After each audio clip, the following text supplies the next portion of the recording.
Hello, people of Storyville. For those of you clamoring for chapter 2, well, here's chapter 2, so enjoy the read. Joe stood there at the sight of Eddie's lifeless body. Never in his life had he imagined that there would be a time where he would call out to Eddie and not get an answer. A time where he would look into Eddie's beautiful blue eyes and not see the eyeballs dart around. He moved closer to Eddie now. He was partially standing in the pool of the blood. He thought he should shake Eddie. Maybe if he shook him well enough, he would get a response. He put his hands on Eddie's shoulder and shook him. No, this wasn't Eddie now. His body was as cold as frozen food. One shove, and Eddie fell to the side. Tears were rolling down Joe's eyes now. He wanted to scream, but he was just so weak. He fell to his knees and hugged Eddie and just sobbed on and on. So many questions ran through his mind. What had happened to his best friend? Why did he have scars in the same place which he had been caught in that weird dream last night? Was this just another dream? Yes, this should be another weird dream. And he will wake up any moment now. This particular thought seemed to comfort him. What did you do? The voice was loud and sounded very frightened. Eddie looked up, and Angie was standing at the door, now looking on at him and Eddie. He could see that she was in despair. Eddie! Angie screamed and dashed towards them. Things took off on their own from then on. Joe's mom had called 911 and it had been confirmed that Eddie was dead. How it happened was the question the police were hoping to answer soon. Joe was the first person to see Eddie's lifeless body, and for some reason he did not raise an alarm. Had he been any older, he would have been taken in for questioning and probably been a prime suspect. Joe sat there on the porch in his mother's warm embrace. Some of the police officers had tried to question him, but he couldn't say a word. He wanted to, though. He wanted to tell them how he found Joe and the dream he had last night, but he couldn't speak. He could not form the words.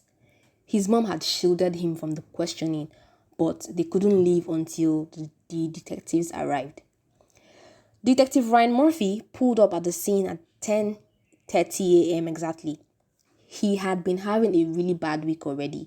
He was the detective in charge of a kidnap situation that ended up with the kidnappers murdering their victim, an 8-year-old girl. Although all of the kidnappers were either killed or arrested, but it didn't seem to take away the guilt that he had let a child die. Now, another child had died under mysterious circumstances, and he was determined to find out what happened. Getting to the scene, he immediately asked to speak to the first responders. He was pointed to the porch, where he could see a woman and a little boy sitting down. "Good luck speaking with that kid," Officer Davis said to Ryan. "He's pretty shaken up and hasn't been able to say a word. You would have more luck talking with the victim's sister. She's over there with the mom." "Thank you, Ryan." "Thank you," Ryan said. He looked at the woman and her child sitting a few feet away from him. One glance at them, he knew who that was.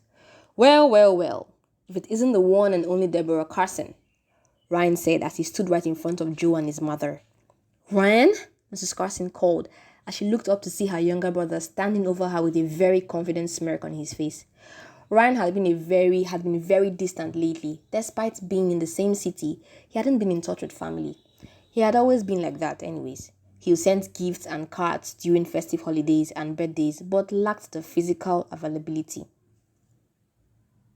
Joe was so excited to see his uncle after almost 5 years. He was fascinated with his uncle's success in the force and followed up on most of his cases via the daily crime blog on social media. He at this point knew that he was going to tell Uncle Ryan everything he knew. Ryan was also so excited to see his big sister and nephew again, but was sad under the circumstances. The last time he and Deborah had seen each other was at their father's funeral 5 years ago. He was going to make everything okay now. He decided that the moment she and Joe hugged him so tightly. Joe did tell Ryan and the other policemen everything he saw, but he still left out the part of the dream and the woman who hurt him. In that dream, he knew who she was. He knew her name, but he hadn't met anyone like her in real life. He decided it was best to keep everything to himself for now, as the only person who would have possibly taken him seriously had just been killed. One thing he knew was that he was going to find out what happened to Eddie, not minding the outcome of the police investigation. It had been 2 days now since Eddie died. There was a huge storm that night. It was 8 p.m. Joe was home with his older brother, Tim, and younger sister, Emily. Dad and Mom had just been called to the police station by Uncle Ryan. Joe's presence was also required, but his parents did not want that. Yeah, true. The rain poured on, the lightning flashed across the skies, making the dark night as bright as a day for those few seconds, and the thunders that accompanied them were terribly loud and frightening. Ugh. Joe looked at his window into the storm. It was hard enough to fall asleep on nights like this, yet alone, having seen the corpse of your best friend staring at you barely 2 days ago.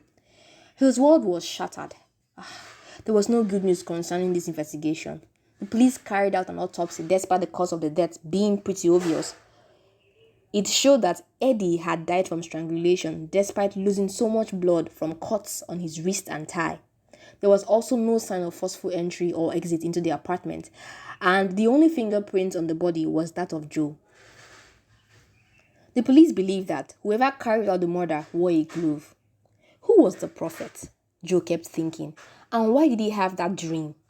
Was he actually witnessing Eddie's murder? All these questions troubled Joe as he looked on into the darkness. There was another flash of lightning, and in those few seconds of brightness, Joe saw a figure standing directly opposite his house. It was tall and pale and seemed to be clothed, but it was dark again, and he couldn't see anything despite him straining his eyes. Just that moment, he heard a loud scream. The rain was heavy, but the scream was loud enough to be heard. Joe's next move was impulsive. He grabbed his flashlight and ran downstairs. He was heading for the door. He wanted to go outside and to the spot where he had seen the figure a few minutes ago, as he was sure that something bad was happening. He got to the living room, but was stopped by Tim just before he got to the door. "Where do you think you're going?" Tim asked sternly. "Didn't you hear it?" Joe asked back. "Hear what?" "The scream. I heard someone scream. Someone is in danger, Tim." "Come on, Joe, not again. I understand that you're upset about Eddie, but I think that you're imagining things, and it wouldn't be the first time." The scream came again, just as Tim was finishing his sentence. It was even louder this time. Joe didn't even wait to ask, "Abeg, oh, Tim." Joe didn't even wait to ask Tim if he heard it, abeg. He dashed for the door and ran out of the house with Tim chasing behind him. There was another flash of lightning, and Joe ran towards the spot he saw the figure again. He ran faster in the rain, but when he got there, he saw nothing. He stopped and looked around, but still couldn't see anything. Tim had caught up with him now. "What do you think you're doing, Joe?" Tim said as he grabbed his baby brother. "There's something out here, Tim. You've got to believe me." Tim wasn't taking any chances. He just picked up Joe and started to head back towards the house despite Joe's struggles. Just as they approached the front porch, they could both see someone standing there. It was a child, maybe 13 or 14 years old. She was wearing a white dress that was drenched in the rain.